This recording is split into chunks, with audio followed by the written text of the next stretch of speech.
But we got something that's going to cheer you up. So let's bring out Naysha Lopez, our drag queen, to do the work on this Monday. Let's do it. Naysha, come on out. How's it going? I love your outfit. Oh my thank gosh, you. this is so cute. I'm getting love fashion yours. inspired. I'm so glad you're here. And we So, kind of match too. I checked out your Instagram and I was like, she is beautiful. My goodness. Thank you. So sweet. So sweet of you guys. I'm so happy to be here. Yeah, everybody might recognize you as they're sitting here getting all excited. Like, Naysha's here, that's right. You recognize her from season 8 of RuPaul's Drag Race. And you're also from Chicago. So first I want to ask you, what was it like meeting an icon like RuPaul, and what was it like the experience on the show? You know how they say, what's that saying that you'd never want to meet your idols and all that stuff? That's I was so excited. I was so excited to meet her. Actually. Yeah, and she is just this absolutely stunning creature, and she is I mean, we have to climb each other just to look at her in the eyes. She's absolutely stunning. It was great to meet her. Yeah. And you performed in Chicago over the weekend, and we're going to be chatting with you a little shortly because you're also in a new movie called The Queens. Yes. So we're going to hear all about that. But first, let's get into some jam sessions, shall we? Yeah, let's talk about it. Get your take on everything. Yes, let's do it. Yeah, so there's a new study, and it's showing that women are perceived as wearing heavy makeup. And if they do, they're not seen as leaders in the work environment. This is a disturbing story because you would think you'd be able to look how you want to look and chase any job that you want. Well, obviously, the amount of makeup you do or don't wear should have nothing to do with your leadership skills, but the study finds a heavily applied face leads to people assuming that woman is not a serious leader.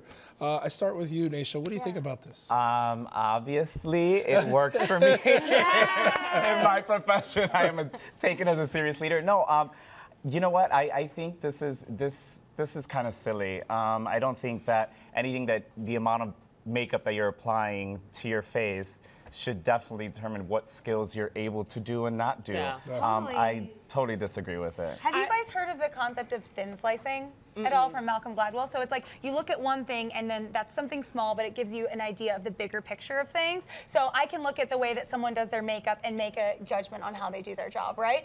For me, looking at someone that like does really well on their makeup and really kills it there, that tells me they're going to go 110% at the job, right? I think Come on, yeah, it's a good thing. It's a good thing. Yeah, totally. So you present yourself in a good way. Having worked in news and worked in a few different markets, like I used to model and everything, so I've been constantly told to tone down your makeup. You know, you need to be more serious and appear to be more professional and like less model and like more of, I guess, you know, tone it down, everyday work person. So I can see it. I don't think it's fair, but it is kind of how our world works. I mean, you got to play the game. They're trying to hide your shine, Felicia. I know. They Come won't on. let me be great. You know, I would say, you know, the only thing I can't relate, obviously, to the story other than be troubled by it, that women would be judged for the makeup that they wear or how much they use. But I guess I could see it as it feels like the workplace. And look, we work in a visual, I said this earlier in the show, we work in a visual medium where appearance is a lot of it.